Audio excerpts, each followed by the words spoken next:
दोनों क्या कह रही हो। मैं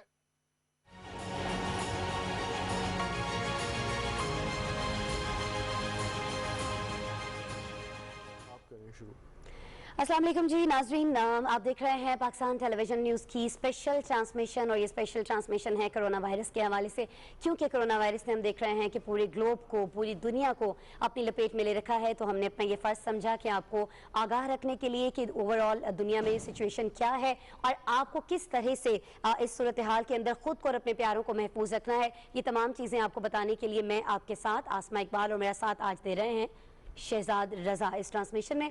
तो मैं ख्याल में शहजाद हम इस ट्रांसमिशन का बाकायदा आगाज़ करते हैं और सबसे पहले कुछ देखने वालों को ये बता दें कि आज ओवरऑल पूरी दुनिया की जब हम बात कर रहे हैं तो वहाँ पर सूरत हाल क्या दिखाई देती है। कोरोना से मुतासर अफराद की मैं बात कर रही हूँ, ये तादाद शहजाद हम देख रहे हैं बहुत तेज़ी से बढ़ती चली जा रही है और अब ये 33,64,000 से तजावुज़ कर गई है। और अमरीका की अगर बात करें तो वहाँ हलाकतों की तादाद 65,000 के करीब पहुँच गई है।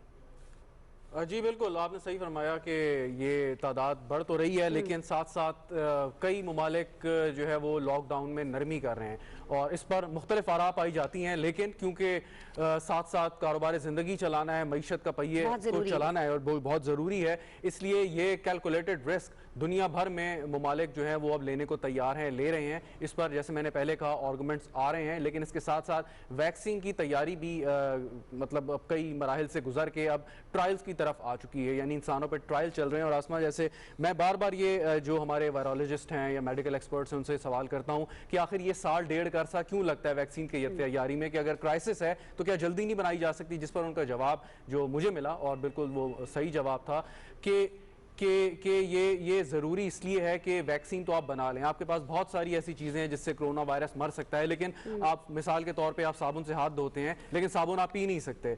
तो वैक्सीन जब आपकी तैयार होती है तो उसके साइड इफ़ेक्ट्स को मॉनिटर करने के लिए आपको इतना अरसा चाहिए होता है, और जब आप मुकम्मल तसल्ली कर लेते हैं कि ये वैक्सीन इंसानों के लिए मुज़र सेहत नहीं होगी, उसके बाद ही आप इसको अप्रूव करते हैं कि वो मार्केट में दस्तयाब हो।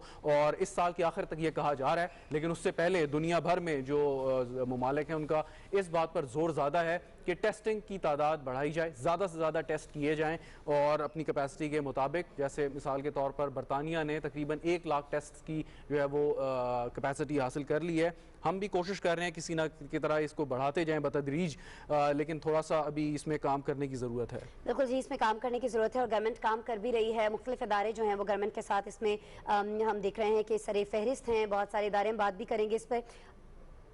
इस वक्त ये हमें बताया जा रहा है शहजाद की हमारे साथ लाइन पर कौन है, मैं क्लियरली सुन नहीं पा रही हूं। उस्मान सईद बसरा साहब हमारे साथ मौजूद हैं, पाकिस्तान तहरीक इंसाफ पंजाब के तर्जुमान है। बसरा साहब बहुत शुक्रिया पाकिस्तान टेलीविजन की स्पेशल ट्रांसमिशन में शिरकत करने का। पंजाब की सूरत हाल से ज़रा थोड़ा सा अपडेट कीजिएगा, उसके बाद आपसे सवाल करते हैं। एक तो बहुत शुक्रिया आपके इनवाइट करने के लिए। देखिए, पंजाब में जो करंटली इस टाइम सूरत हाल ये है कि अभी हमने जो टेस्ट हमने कंडक्ट कर चुके हैं अभी आज के इस लम्हे तक, वो है उनकी तादाद है 85,000। और इसमें जो सबसे इम्पोर्टेंट बात जो भी मैंने अभी सुनी, आपकी जो को होस्ट है वो बात कर रही थी, तो मेरा आखिरी जो मेरे कानों की समात तक पहुंची है कि इंग्लिस्तान ने, बरतानिया ने कोई जो कैपेसिटी गेन की है पर डे।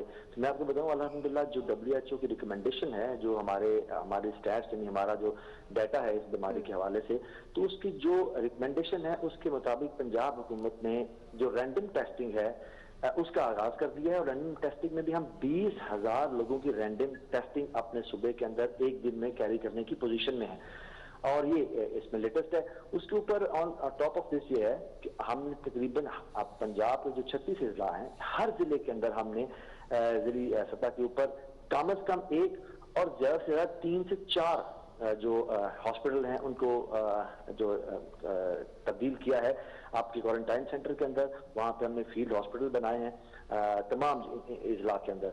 और बाकी लेटेस्ट ये है कि इसमें जो पेशेंट हैं उनकी तादाद तो जो आपको पता है as compare to rest of the world हमारे पाकिस्तान के अंदर वो अल्हम्दुलिल्लाह अल्लाह की फजल करम के साथ वो बहुत कंट्रोल में है। पिछले 3-4 दिन से एक जो रैंडम टेस्टिंग जब हमने स्टार्ट की है तो उसके अंदर एक नंबर जो है वो इंक्रीज करता हुआ नजर आ रहा है, क्योंकि उसके अंदर जो टेस्टिंग है वो बहुत ज्यादा उसका स्केल जो है वो बहुत ज्यादा बड़े स्केल के ऊपर हो रही है।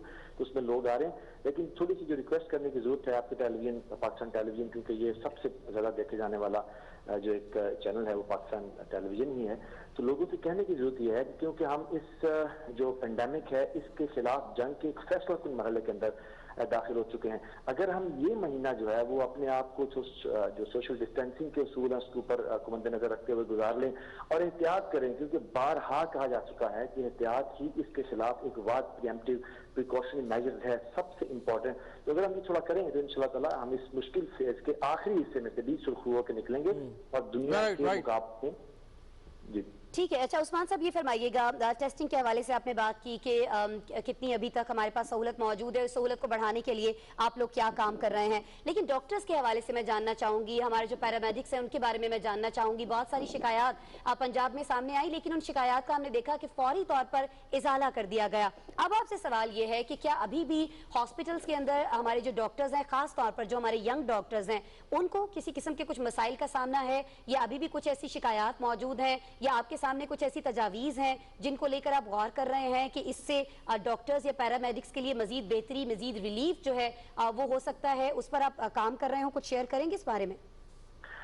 देखिए, इसमें इस सवाल के मैं दो हिस्से में जवाब दूंगा। सबसे पहले तो ये है कि डॉक्टर्स, यंग डॉक्टर्स की तरफ से कुछ यहाँ पे मुख्तलिफ टाइम के ऊपर आपको कुछ यहाँ प्रेस कॉन्फ्रेंस की शक्ल में और कुछ एजुकेशन देखने को मिली चंद एक लाहौर के मुख्तलिफ हिस्सों के अंदर। देखिए, उसका असल में जो डायरेक्टली वो रिलेट करते हैं अपनी सारी मामला को, वो गवर्नमेंट की उन फैसिलिटीज के ऊपर सवाल नहीं उठा रहे जो हमने कोरोना के खिलाफ लड़ने के लिए जो उनको बेसिक जो फैसिलिटीज प्रोवाइड की थी, वो तो बेसिकली जो हमारा MHE सिस्टम है जो हम पंजाब के अंदर लेके आए, हम रिप्लेस कर रहे थे पूरा जो हमारा सेहत का निजाम है उसका इंफ्रास्ट्रक्चर, हम उसको रिप्लेस कर रहे थे एक नई पूरी तब्दीली के साथ। तो उसके खिलाफ एक रेजिस्टेंस थी और जिसको हम पॉलिटिक्स कहते हैं। लेकिन ये है कि पैरामेडिक्स ने इस बार पूरे मसले के अंदर फ्रंट लाइन के ऊपर फ्रंट लाइन सोल्जर्स का किरदार अदा किया है। अभी मैं आपको बताऊं, जब हमारी बात हुई अभी इससे आज से 2 हफ्ता पहले भी हमारे जो वजीर सेहत हैं डॉक्टर यास्मीन राशिद, वो उसको लीड कर रही थी सारी नेगोशिएशन को, तो यंग डॉक्टर साहब हमारी बात हुई, तो जो आखिरी बात उनसे हमारी हुई ये हुई कि वो ये तो नहीं कह रहे थे कि ये कहीं पर कोई इक्विपमेंट का मसला है या हमारे पास कोई हिफाजती इंतजाम जो है गवर्नमेंट के प्रॉपर नहीं है। वो हमें कह रहे थे कि हमारे जो लोग आपने डिसमिस किए हैं फलां जगहों के ऊपर, उनको बहाल कर दें। तो दैट वाज नॉट एक्चुअली के हमारे कुछ हिफाजती इक़दाम कम थे या उनको डॉक्टर को किट्स फराहम नहीं की गई थी। आज की डेट के अंदर भी तमाम हॉस्पिटल के अंदर जो इस कोरोना के खिलाफ इलाज के लिए इस्तेमाल किए जा रहे हैं, तमाम वो सेंटर्स, फील्ड हॉस्पिटल जो कोरोना के जो लोग हैं उनको वहां पर रखा गया है, जो क्वारंटाइन किया गया है, वहां पे तमाम तर हिफाजती किट्स, इंतजामात और सहूलियात WHO की रिकमेंडेशन के आपको लेवल है। और दूसरा जो चाइना से हमें एक्सपीरियंस शेयर किया चाइनीज हुकूमत ने, जो उन्होंने कहा उसके अकॉर्डिंगली हमने तमाम आज की तारीख के अंदर किसी हॉस्पिटल के अंदर डॉक्टर्स को ये शिकायत अल्हम्दुलिल्लाह नहीं है। लेकिन एक बात जो बड़ी इंपॉर्टेंट है वो ये याद रखने की है कि हमारी हुकूमत को, जिसकी प्राइम मिनिस्टर इमरान खान है, इस हुकूमत को एक ऐसा निजाम सेहत जो है वो विरसे में मिला है जिसके नीचे आप देखें कि पूरे पंजाब के अंदर वेंटिलेटर थे 1700, उनमें से भी 750 चल रहे थे, बाकी 750 और आबादी है हमारी 12 करोड़ पंजाब की।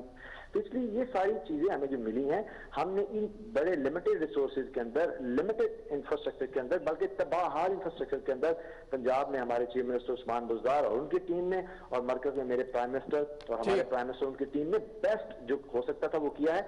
और आप देखें कि आज मेरे ख्याल में पिछले 4, 5, 6 दिन से किसी भी जगह पे डॉक्टर्स की कोई भी एजुकेशन किसी किस्म की चीज नहीं है, क्योंकि अल्हम्दुलिल्लाह हुकूमत ने तमाम चीजों को टॉप अप किया है वहां पे। ये लॉकडाउन कितना अरसा चलेगा पंजाब में? देखिए, लॉकडाउन में एक चीज आप अंडरस्टैंड करें कि अभी जुजवी लॉकडाउन की तरफ हम लोग आ चुके हैं, जिसको हम सॉफ्ट लॉकडाउन कहते हैं। सख्ती वाला लॉकडाउन जो है बिल्कुल नहीं है। जुजवी इसलिए है कि देखिए, जिंदगी जैसे प्राइम मिनिस्टर ने कहा ये है कि हमारा जो निज़ाम है, हमारी मुआशी का निज़ाम है, उसकी बुनियाद जो है वो ज़राअत के ऊपर है। और ज़राअत में भी जो साल की सबसे अहम तरीन एक्टिविटी है गंदम की फसल, वो बिल्कुल आपकी तैयार खड़ी है। अगर हम लॉकडाउन के अंदर नरमी ना करते, ये सारी मशीनरी मूव ना होती, खेत मजदूर काम ना करता, मंडी जो है वो गंदम के लिए ना खुलती, तो खुदा न खासा खाकम बदन ये भी हो सकता था कि एक अलमिये से हम अभी गुजर रहे हैं और ये तो इंशाल्लाह ताला को एक 2-4 हफ्ते में से अल्लाह ने चाहा उसकी मदद के बाद उस मुसीबत से निकल आएंगे। लेकिन अगर गंदम वाला यानी कि ये बहरान और खुदा न खासा पैदा हो जाता तो शायद इससे निपटना बड़ा मुश्किल होता, जबकि आपकी मीशत बड़ी फ्रजाइल है और प्राइम मिनिस्टर ने तारीख का सबसे बड़ा रिलीफ पैकेज इस नातवा इकोनॉमी से निकाल के टाइम फ्रेम स्पेसिफिक आप अभी नहीं दे सकते कि कितना अरसे जारी टाइम फ्रेम देखिए, ये डिपेंड करता है। जो हमारी मरकज के अंदर कमेटी बनी हुई है, नेशनल कोऑर्डिनेशन कमेटी जो है वो काम कर रही है। सूबे के अंदर हमने एक मिनिस्ट्रियल कमेटी इसके ऊपर कायम की है। हम रोज जो डाटा आता है पंजाब से भी, केपी से भी, बलूचिस्तान से भी और मरकज इस्लामाबाद से भी और सिंध से भी हम रिक्वेस्ट करते हैं कि अपना डाटा दें, लेकिन अभी तक वो अपना अप्रोप्रिएट डाटा नहीं फराहम कर सके।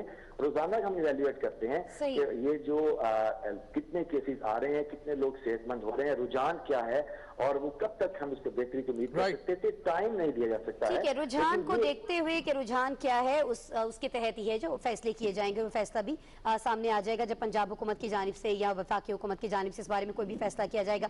अच्छा उस्मान साहब, ये फरमाइएगा कि आज मजदूरों का आलमी दिन मनाया गया है।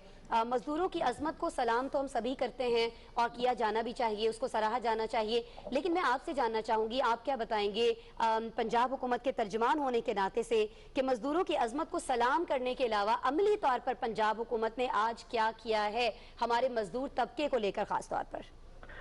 देखिए, ये बड़ा ही आपका जबरदस्त सवाल है और हमारे यहाँ पे जो सियासत है उसका महवर एक ही नारा है, गरीब गरीब गरीब। लेकिन यहाँ पे 72 साल से जितनी भी हुकूमतें आई हैं इस नारे को इस्तेमाल तो करती रही हैं, लेकिन कभी भी आज तक मजदूर तो बेचारा खुशहाल नहीं हो सका है और वो जो अपने खून पसीने से इस धरती को सेंचता रहा है वो आज भी उसी हालात में है। पंजाब हुकूमत ने अपने प्राइम मिनिस्टर इमरान खान की लीडरशिप के अंदर जो काम किए हैं, 2-3 मैं आपको गिनवाता हूं ताकि आपको पता चले कि नया पाकिस्तान और नई सोच है क्या असल में, जिसको प्राइम मिनिस्टर पूरे पाकिस्तान के सामने रख के चल रहे हैं। हमारी हुकूमत ने पहली दफा पंजाब के अंदर जब से 18वीं तरमीम हुई तमाम इख्तियारात नीचे सूबों ने एक्यूमुलेट कर लिए, ले लिए, खुद को तफवीज भी आइनमैन को कर दिए। लेकिन एक चीज जो हमारे मजदूर हैं उनका जो एक फंड था जो मरकज के अंदर पड़ा हुआ था वो पंजाब में आए थे, वो यहाँ पे लेके नहीं आए थे। तो वो जो फंड है वो हम लेके आए हैं सुबह पंजाब में और जिससे 80 लाख मजदूर जो हैं उनकी जिंदगियों में बेहतरी लाई। फिर हमने डोमेस्टिक वर्कर प्रोटेक्शन के लिए लॉ लेके आए हैं। उसमें यह है कि जो पहली दफा आपके घरों में काम करने वाली खवातीन हैं, बच्चियां हैं, बच्चे हैं या आपके ड्राइवर्स हैं, वो भी मजदूरों की कैटेगरी में फॉल करेंगे। उनके हुकूक के तहफ़्फ़ुज़ का भी पहली दफा एक जो आपकी कानून है वो आपकी ये पंजाब हुकूमत जो है वो लेके आई है अल्हम्दुलिल्लाह, और अब वो भी अपने हक के लिए खड़े हो सकेंगे। हमने जो मजदूर है उसकी बुनियादी तनख्वाह को 15,000 से बढ़ा के 17,500 रुपए किया है। ये वो तमाम प्रैक्टिकल काम है, फ्यू ऑफ देम है जो कि अच्छा उस्मान साहब, कुछ कोरोना को लेकर आज के दिन से जोड़ते हुए बात कर लेते हैं। बहुत सारे मजदूर ऐसे हैं जिनकी दिहाड़ी नहीं लग पा रही है, जिनके बच्चे जो हैं वो भी यकीनन भूखे होंगे सिर्फ और सिर्फ इस वजह से कि उनका जो वालिद है, जो उनका बाप है, जो घर का कमाने वाला है, वो बाहर नहीं जा सका है, दिहाड़ी नहीं लगा सका है। ऐसे लोगों के लिए हुकूमत ने क्या किया है? कहा यह जा रहा है इमदाद पहुंचाई जाएगी, एहसास प्रोग्राम के तहत बहुत सारी चीजें चल भी रही हैं, लेकिन ये जो घर के अंदर जाकर किसी की मदद करने का कॉन्सेप्ट है उस पर किस हद तक आप लोग अमल कर रहे हैं? खुद कितना कोशिश की जा रही है गवर्नमेंट की जानिब से कि ऐसे लोगों को ढूंढ निकाला जाए और खुद इन तक पहुंचकर इनकी मदद की जाए कि कोई भूखा ना रह जाए, ये बात हम यकीनी बना सकें? सर देखिए, एक चीज तो मैं जो खराज तहसीन पेश करूंगा वो हमारे मीडिया को भी है। बहुत सारे मीडिया हाउसेज ऐसे भी चल रहे हैं जिनका काम सिर्फ और सिर्फ हुकूमत वक्त के खिलाफ तनकीद करना और चीजों को लेके चलना है, लेकिन इसके साथ साथ आप देखिए कि अभी तक कोई भी फुटेज तमाम तर हुकूमत की मुखालफत के बावजूद आपको कोई इक्का दुक्का फुटेज नजर आई होगी जो कि असल नहीं है, जो कि फेक हो सकती है, लेकिन आपको लोग कहीं पे बेसिकली ये एहतजाज करते हुए नजर नहीं आए कि हुकूमत उनके साथ खड़ी नहीं रही। देखिए, मैं आपको बताऊं, मेरी एफिलिएशन कोई शक नहीं पाकिस्तान तहरीक इंसाफ के साथ है और मेरी जो पोलिटिकल आइडियोलॉजी वो प्राइम मिनिस्टर इमरान खान की जो पोलिटिकल आइडियोलॉजी हम उसको करते हैं। लेकिन आप यकीन माने के एहसास प्रोग्राम से जो पहली हमारी किस्त जो अभी डिस्ट्रीब्यूट हमने की है 144 अरब रुपए की, हार्डली कोई ऐसा आदमी बचा है और ये पहला एक गैर सियासी प्रोग्राम है जिसका डाटा उठाया जो गया है उसका बिल्कुल किसी पॉलिटिकल पार्टी से ताल्लुक नहीं है। वो प्योरली हमने कैटेगराइज किया, डिजाइन किया कि काम आदमी। आपको मैं छोटी सी मिसाल से इसमें शेयर करना चाहूंगा कि मेरे गांव के अंदर जहां जो कि गुजरांवाला डिस्ट्रिक्ट से 52 किलोमीटर पीछे हैं साइड पे नारोवाल की तरफ। आज तक इतनी हुकूमतें इस मुल्क के अंदर रही, लेकिन मेरे गांव में कभी जिंदगी में ना कोई इमदाद पहुंची, ना कभी कोई सहूलत पहुंची। इस आपके एहसास प्रोग्राम के अंदर बगैर किसी रिकमेंडेशन के, बगैर सिफारिश के, लोगों ने घर में बैठ के इज्जत नफ्स को मजरू किए बगैर एहसास प्रोग्राम और इमदाद इमदाद जो पंजाब की। जी एक आखिरी सवाल आप क्या आपके पास कोई डाटा है आप लोगों ने बनाया कि पंजाब में इस दौरान, इस वबा के दौरान कितने लोग बेरोजगार हुए? देखिए अभी जो स्टैट्स हैं, एग्जैक्ट स्टैट्स तो हमारे पास हम आपको नहीं दे सकते कि इतने एग्जैक्ट लोग हैं, लेकिन एक एस्टिमेटेड जो लोग हैं जो इस से इफेक्ट हुए हैं पूरे पाकिस्तान के अंदर, वो है कि 25% जो लोग काम करते थे उनमें से वो दिहाड़ीदार थे, वो इसके अंदर इफेक्ट हुए हैं। 25% लोग जो काम करने वाले थे, जो दिहाड़ीदार थे, काम करते, लेकिन उनमें से भी प्रेडोमिनेंट जो लोग हैं उनको एहसास प्रोग्राम ने उसको रिलीफ दिया है। और देखिए जब आपकी हुकूमत ने आपके बिजली के बिल वेव कर दिए, कभी तारीख में इस तरह बड़े बड़े क्लाइमेटीज पाकिस्तान के अंदर आई है, आप देखिए लोगों के घर में बिल आ रहे जीरो पर लिखा आ रहा है, लोगों को अपनी आंखों पर यकीन नहीं आ रहा है। ये होती है हुकूमत की। वजीर आज़म का वो एक जो कॉन्सेप्ट था रियासत मदीना का कि मुश्किल वक्त अपने वसाइल अपनी आवाम के जो असली आवाम की ही अमानत है, वेरी राइट, और बिल्कुल वाली उसको खोल लोगों के लिए। तो आज देखें बिजली के बिल वेव किए हैं एहसास प्रोग्राम के जरिए 144 अरब रुपए। बहुत शुक्रिया sir, thank you so much. Usman Saeed Basra sahab हमारे साथ मौजूद थे, तर्जुमान पाकिस्तान तहरीक इंसाफ पंजाब, बता रहे थे कि पंजाब हुकूमत ने और वफाकी हुकूमत ने कैसे लोगों के लिए सहूलियात पैदा करने के लिए इकदाम किए हैं और आगे भी कर रहे हैं। लेकिन उन्होंने साथ साथ ये ज़रूर आसमा कहा कि अभी तक कोई डेफिनेट और कंफर्म तारीख नहीं बता सकते, और राइटली सो कि ये तो साथ साथ आपको पता चलेगा जैसे जैसे आपको केसेस की तादाद मालूम होगी कि क्या आया ये बढ़ रहे हैं, कम हो रहे हैं, तो उसके बाद ही आप बता सकेंगे। कोरोना से मुतासिर कितने लोग हैं और कोरोना की वजह से जो लोग ऐसे मुतासिर हो रहे हैं जिनके कारोबार या जिनकी जॉब्स जा रही हैं, उन लोगों का डाटा भी जो है हुकूमत इकट्ठा कर रही है, और जो अब तक डाटा इकट्ठा हुआ है उसके जरिए लोगों तक पहुंचा भी जा रहा है, इमदाद भी पहुंचाई जा रही है। उस्मान सईद साहब ये सारी बातें हमसे शेयर कर रहे थे। बहरहाल जी आगे बढ़ते हैं, और इस वक्त हमें ज्वाइन कर रहे हैं सबूर मलिक साहब, सदर हैं रावलपिंडी चैम्बर ऑफ कॉमर्स के। उनसे बात करते हैं और उनसे जानते हैं कि वो इस तमाम तर सूरत हाल को किस तर्ज पर देख रहे हैं। अस्सलाम वालेकुम सबूर मलिक साहब। वालेकुम अस्सलाम जी। सबूर साहब बहुत शुक्रिया, आप हमारी स्पेशल ट्रांसमिशन के लिए वक्त निकाल रहे हैं। जानना आपसे ये चाहेंगे, हुकूमत जो कुछ इक़दामात कर रही है, हमारे प्राइम मिनिस्टर जो हैं वो बार बार ये कहते हैं कि उन्हें बस इस बात का खौफ है कि कहीं ऐसा ना हो कि कोरोना से तो लोग मरे ही मरे, लेकिन उससे कहीं बहुत ज्यादा तादाद में खुदा न खास्ता लोग भूख से ना मर जाएं, और उसके लिए बहुत ज्यादा जरूरी था कि हमारा जो ताजिर तबका है उसको रिलीफ दिया जाए। अभी तक इस रिलीफ के लिए गवर्नमेंट की जानिब से जो इकदाम किए गए हैं, जो कोशिशें की गई हैं, जो ऐलानात किए गए हैं, जो मुराद दी गई हैं, आप उनको किस तरह देख रहे हैं और कितना इससे रिलीफ समझते हैं आप कि वाकई मिला है हमारी ताजिर बरादरी को? सर जी बिस्मिल्लाह रहमान रहीम। देखें जी, जो गवर्नमेंट इस वक्त एफर्ट्स कर रही है, नो डाउट के गवर्नमेंट अपना पूरी जो है कोशिश कर रही है, और हम इसको सराहते हैं कि गवर्नमेंट के जो इकदामात हैं वो बहुत अच्छे हैं और गवर्नमेंट अपनी कोशिश पूरी कर रही है। देखें इस वक्त जो सबसे हम समझते हैं वो ज़रूरी चीज़ है कि जो ये पार्शल लॉकडाउन है, इसमें जो बाजार हैं इनको अब ताजरों को काम करने की इजाज़त मिलनी चाहिए विद वेरी स्ट्रिक्ट SOPs, और इनके देखें टाइमिंग्स होने चाहिए, और इसको ना सिर्फ टाइमिंग्स 9 to 5 वाले टाइमिंग्स ही होने चाहिए, इनको चाहे 3 घंटे का टाइम दिया जाए, 4 घंटे का टाइम दिया जाए, और इसको 24 आवर्स के ऊपर कर दिया जाए। कई ऐसे ताजिर हैं, कई ऐसी हमारी बिजनेसेस हैं जो इवन रात को भी काम कर सकते हैं, स्पेशली जिनका होलसेल का बिजनेस है वो रात को काम कर सकते हैं। उनको चाहे जैसे हम पिंडी में ऑलरेडी लोकल एडमिनिस्ट्रेशन के साथ, कमिश्नर साहब के साथ, DC साहब के साथ मिलके, और मैं बहुत शुक्रगुजार हूँ अपनी लोकल एडमिनिस्ट्रेशन का और RPO और CPO साहब का, कि वो बहुत ज़्यादा इंटरेस्ट ले रहे हैं और हमारे साथ बैठ के almost on day to day basis जो है वो जो हमारे इश्यूज हैं उनको रिजॉल्व करने में हमें गाइड भी करते हैं और हमारी बात को भी सुन रहे हैं। देखें इस वक्त जरूरी है कि हमने जो पिंडी में जो पैटर्न बनाया है कि हमने डिफरेंट बाजार जो हैं अपनी लोकल गवर्नमेंट के साथ मिलकर, जिनको परमिशन है खुलने की, वो 3 घंटे के लिए खुल रहे हैं। फिर 3 घंटे के लिए हम मसलन ग्वाल मंडी अगर खोल रहे हैं तो 3 घंटे के लिए, उसके बाद हम सदर को खोल देते हैं 3 घंटे के लिए, मरी रोड को खोल देते हैं। इसी पैटर्न के ऊपर मेरी रिक्वेस्ट है गवर्नमेंट से ठीक। कि प्लीज वो लोगों को अलाउ करें, स्पेशली इस वक्त जो हमारे पीवीसी शूज वाले हैं और जो कपड़े वाले हैं, इनको जब तक परमिशन नहीं मिलेगी तो बाकी, क्योंकि हर बिजनेस एक दूसरे के साथ किसी ना किसी तरह लिंक्ड है। सही। और इसको बहुत जरूरत है कि लोगों को देखें, इस वक्त हमें बहुत अशद इस चीज की जरूरत है कि हम लोगों को रोजगार प्रोवाइड करें, अनएम्प्लॉयमेंट से बचें।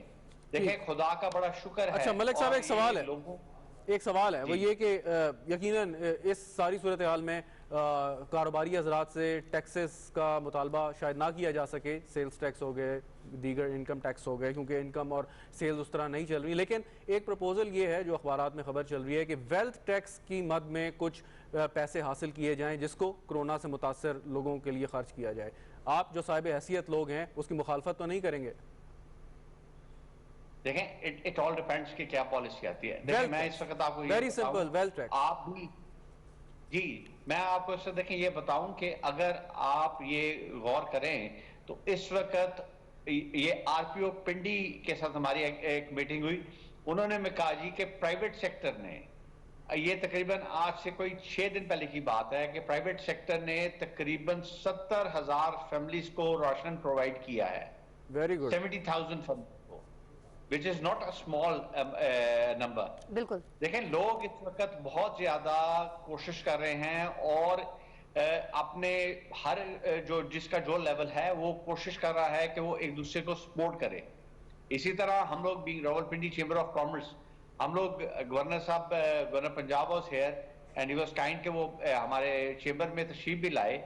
देखें, इस रावलपिंडी चेंबर की कोशिश है कि वो अपने मेंबर्स के साथ मिलके और डोनेशंस इकट्ठे करके और जो है वो 10,000 फैमिलीज को सपोर्ट करे। ये बड़ी अच्छी बात है मलिक साहब, ये बहुत अच्छी बात है और हर एक का फर्ज है अपनी इस्तात के मुताबिक। सवाल मेरा बड़ा सादा सा था कि वेल्थ टैक्स इस वक्त अगर लगाया गया तो क्या कोऑपरेट करेंगे या नहीं करेंगे? इनकम टैक्स या जनरल सेल्स टैक्स बढ़ाने की या दीगर टैक्सेस की बात नहीं हो रही, सिर्फ वेल्थ टैक्स।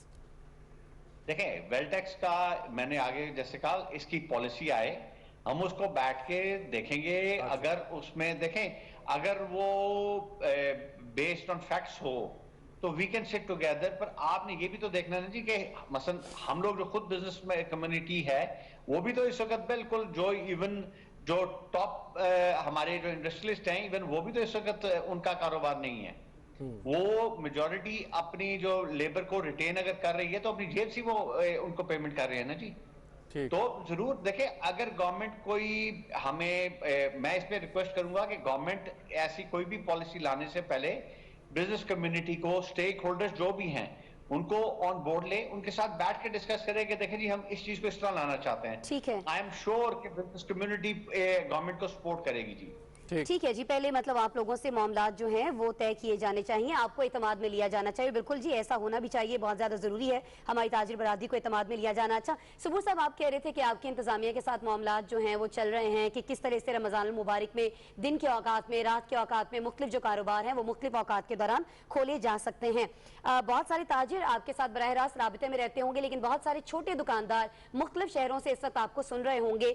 वो ये जानना चाहते हैं कि ये जो आपके मुज़ाकरात हैं ये किस सतह तक पहुंच गए हैं, ये किस नहज तक पहुंच गए हैं, कितना टाइम मजीद लग सकता है? क्योंकि अब ईद की आमद है और ताजिरों को बड़ी फिक्र है, हमारे खासतौर पर जो छोटे दुकानदार हैं जो पूरा साल इंतजार करते हैं कि कब रमजान का महीना आएगा, लोग ईद की शॉपिंग के लिए आएंगे और फिर उनका कुछ कारोबार चलेगा, उनके लिए ये फरमाइएगा। और फिर सबूर साहब, आपके पास भी ऐसी बहुत सारी चीजें सामने आ रही होंगी, जैसे कि हम सोशल मीडिया पर भी देख रहे हैं, बहुत सारे दुकानदार ऐसे हैं जो चोरी छुपे अपनी दुकानें खोल रहे हैं। लोग दुकान के अंदर जाते हैं, शॉपिंग करते हैं, बाहर आ जाते हैं, उनको जुर्माने भी हो रहे हैं, पुलिस उनको उठा भी रही है। तो क्या आप इस बारे में ताजिरों को इत्मीनान में ले रहे हैं कि वो वेट करें, इंतजामिया का, हुकूमत का कोई ऑर्डर आने दें, फिर इस तरह की चीजें करें?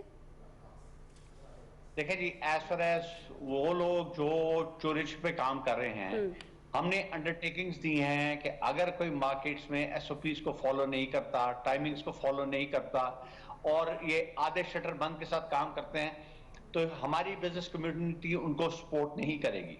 अच्छा, गवर्नमेंट की रेट हर सूरत होनी चाहिए। सही, हम 100% गवर्नमेंट को इस सिलसिले में सपोर्ट करते हैं।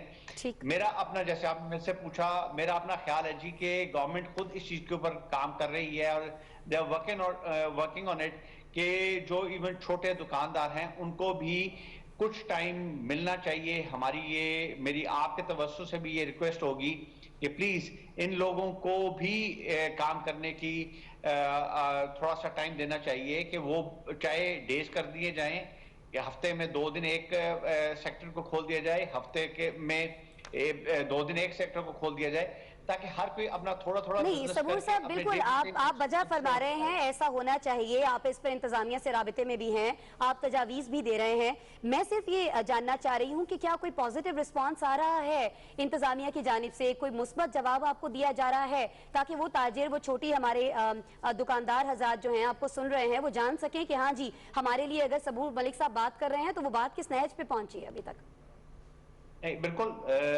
देखें जी, हम इस वक्त, मेरे जो तमाम अंजुमन ताजरान हैं, हम उनके साथ मिलके ऑलमोस्ट ऑन डेली बेसिस, हमारी डिप्टी कमिश्नर साहब, हमारे रिटायर्ड कैप्टन हैं, अनवार साहब हैं, अनवारुल हक, उनसे हमारा राब्ता है।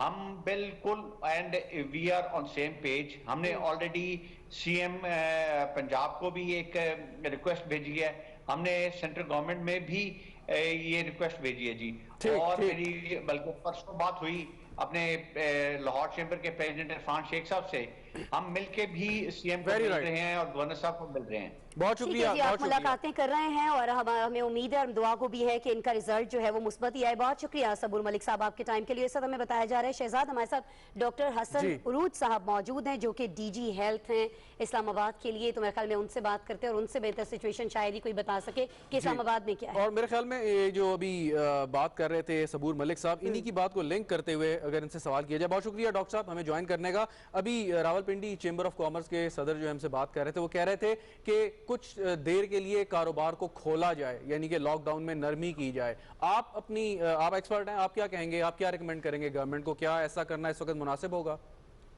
जी बहुत शुक्रिया, पहले तो सबको सलाम और साहब आपको भी। देखें, मुझसे अगर आप एक पब्लिक हेल्थ प्रोफेशनल के तौर पे बात करेंगे जी ना, जी, तो मैं तो इस पेंडेमिक और एपिडेमिक की बिल्कुल ऑनेस्ट साइंटिफिक आपको राय दूंगा। असूली तौर पे तो आप तजुर्बा देखिए बाकी ममालिक का, जहां लॉकडाउन नहीं हुआ वहां बहुत फैला, और जहां लॉकडाउन सख्त किया गया वहां पेशेंट्स की तादाद बतदरीज कम होती गई। हाउएवर, पेंडेमिक्स और एपिडेमिक्स और खास तौर पे जो पब्लिक हेल्थ की इमरजेंसीज होती हैं, उसमें सिर्फ आप एक चीज पे, एक नुक्ते पे फोकस नहीं करते। आपको मुल्क की सोशो इकोनॉमिक कंडीशंस, आपको मुल्क की इकोनॉमी, आपको मुल्क की और चीजों को भी देखना पड़ता है, लेकिन हर चीज का कोई सोल्यूशन है। हम जान से ज्यादा कीमती कोई चीज नहीं है। तो हमें लॉकडाउन करके इसकी जो रिपरकशंस हैं उसको अगर हम प्रॉपर तौर पे फेस करने की स्ट्रेटजीज बना सकें और इम्प्लीमेंट कर सकें, तो इससे बेहतरीन चीज कोई नहीं होगी। सही। अच्छा, ये फरमाइएगा डॉक्टर साहब कि इस्लामाबाद के कुछ सेक्टर्स को सील करने की खबरें सामने आ रही हैं। कुछ आप बता सकते हैं कि कितने केसेस थे इन सेक्टर्स के अंदर जो ऐसा करना पड़ा, सील करना पड़ा, और क्या कुछ दीगर इलाके भी ऐसे हैं जिनको सील करने के बारे में सोचा जा रहा है, या कुछ ऐसे इलाके जिनके बारे में आप बता सकें कि कहाँ आवाम को ज्यादा मोहतात रहने की जरूरत है क्योंकि वहां से ज्यादा केसेस सामने आ रहे हैं? देखें, ये अभी इस्लामाबाद के 2 सेक्टर्स को सील किया गया है, I-10 1 और I-10 4 जी। ये जो इलाके हैं, ये वो इलाके हैं जहां केसेस तकरीबन कोई 33% से 33 केसेस आए थे, जो सबसे हाईएस्ट है पूरे इस्लामाबाद में। और इनमें क्लस्टर्स की फॉर्म में भी थे, एक घरों में भी थे। घरों में केसेस की तादाद बढ़ गई थी, तो पहले घरों को सील किया गया, लेकिन जब ये देखा गया कि इससे फर्क नहीं पड़ रहा, तो फिर पूरे इलाके को सील करना पड़ा।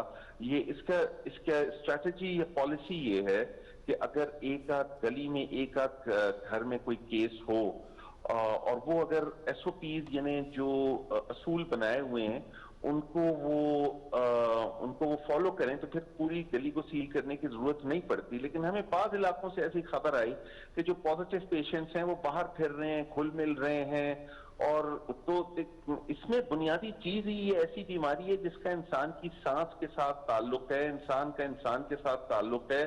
ये एक डिफिकल्ट सिचुएशन जरूर है लेकिन इम्पॉसिबल नहीं है।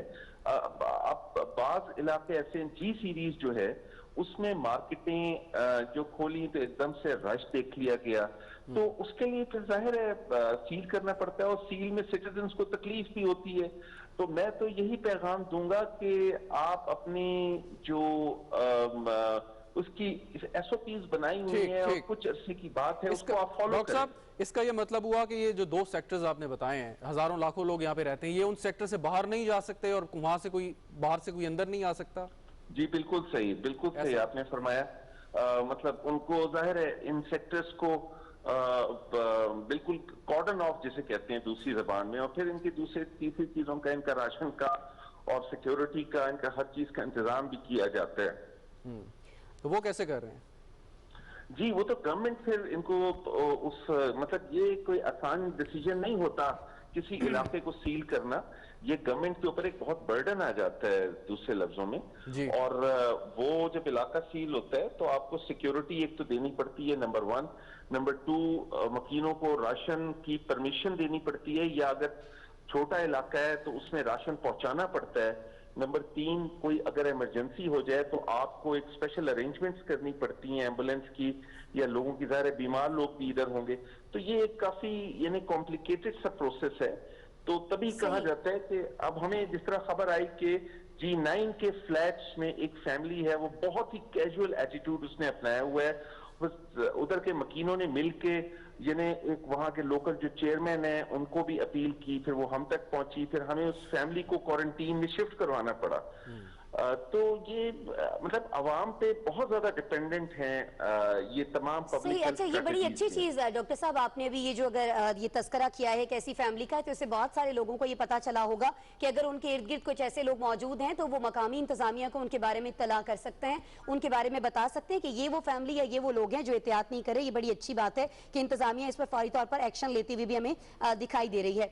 अच्छा सर, आपसे बेहतर कोई ये नहीं बता सकता है कि इस्लामाबाद में इस वक्त सिचुएशन क्या है कोरोना वायरस को लेकर। अगर हम खास तौर पर बात करें, कितने केसेस सामने आ चुके हैं, कितने टेस्ट जो हैं जो अभी प्रोसेस में हैं, जिनके रिजल्ट्स आना बाकी हैं, फिर ये भी कि इसका टेस्ट जो है वो भी किन किन जगहों पर किया जा रहा है इस्लामाबाद के अंदर, इसकी कॉस्ट क्या है, और फिर ये कि हमारे जो पैरामेडिक्स और हमारे जो डॉक्टर्स हैं उनके लिए जो तिब्बी सामान की किल्लत का बार बार शिकायत आ रही थी, क्या ये सूरत हाल इस्लामाबाद के अंदर भी मौजूद है या इस पर काबू पा लिया गया सर? अब जी ऐसा है, आपने कई सवाल पूछ लिए हैं, लेकिन इससे पहले आपने एक बहुत ही अहम चीज के नुक्ते के ऊपर आपने जोर दिया था।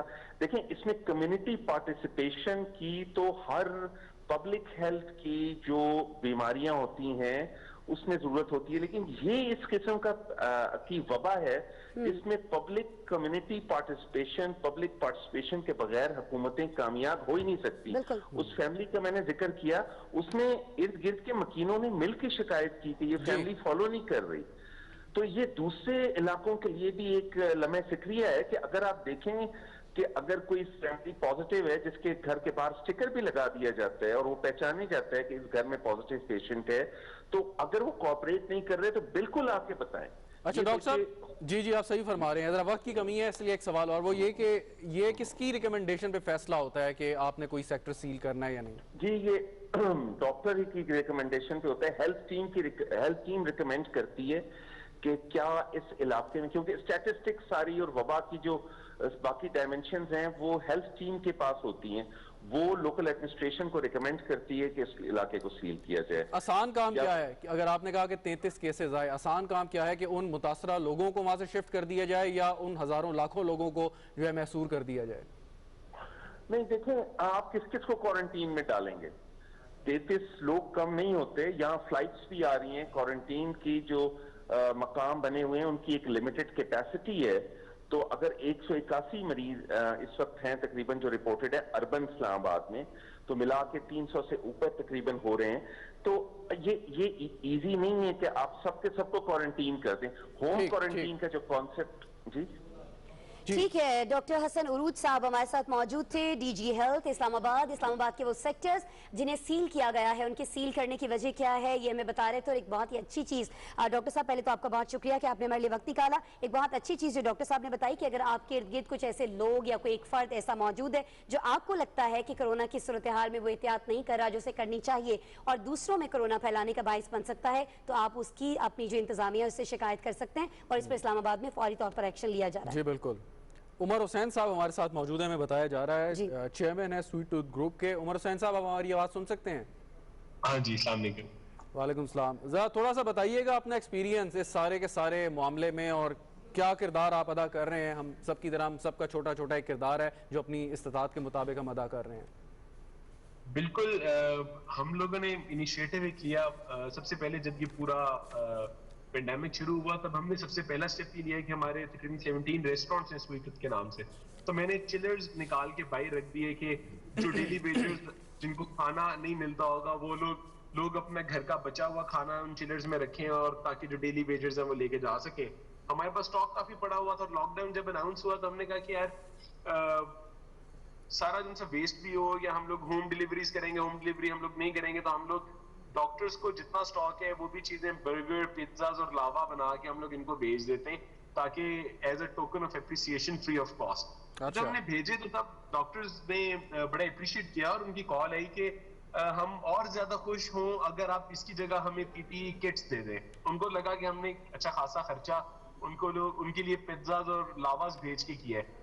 तो उन्होंने जब ये किया तो मैंने कहा यार चलो किसी ने कह दिया है। तो एक हॉस्पिटल के डॉक्टर थे, 6 डॉक्टर थे वहां पे, तो मैंने उनके लिए मैंने कहा चले मैं इनको किट्स अरेंज कर देता हूँ। मैंने फेसबुक पे गया, काफी लोग किट्स बेच रहे थे तो उसके अंदर देखा तो एक बंदे ने मुझे कहा कि 2500 रुपए की मैं आपको किट दे दूंगा वरना तो 4000 रुपए की। मैंने ऑर्डर कर दी, मैंने कहा चलो कोई नहीं, मैंने 6 डॉक्टर्स को फ्री देनी है। ठीक।